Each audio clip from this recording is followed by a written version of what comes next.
Marami nang gumawa nito sa YouTube at ginawa na rin natin ng ilang beses. Pero ulitin lang natin in the simplest mode na pwede nyong magaya or makopya.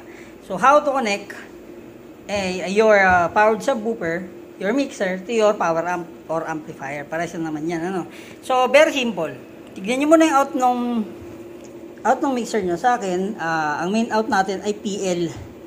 So pwedeng PL to PL, depende sa ampli nyo. Pwedeng PL to male XLR. So yung sa akin, PL to male XLR sa amp ko.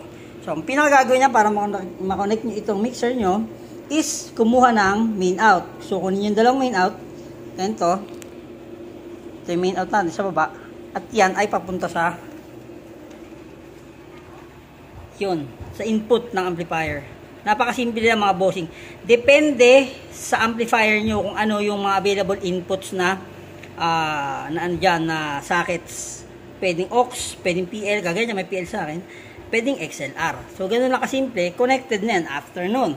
So connected na, ang ibig sabihin yan, magagamit nyo na lahat ng mga devices na input nyo dito sa mixer niyo.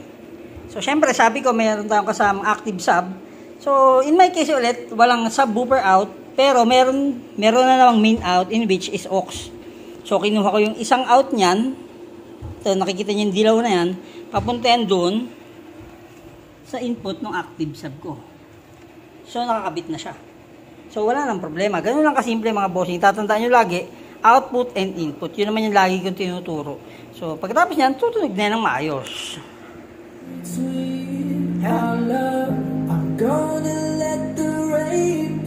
Yan ay yung mga simplest na mga bossing. Again, kung wala sa mixer ninyo, itong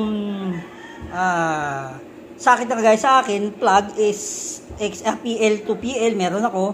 PL to XLR, meron ako. So, depende nga sa gamit nyo. Pero, lagi nyo tatandaan, yung connection is ganyan na ganyan. Ang connection nyo ay palaging ganyan lang. In and out, in and out. Napakasimple lang mga bossing. So, anong gagawin natin?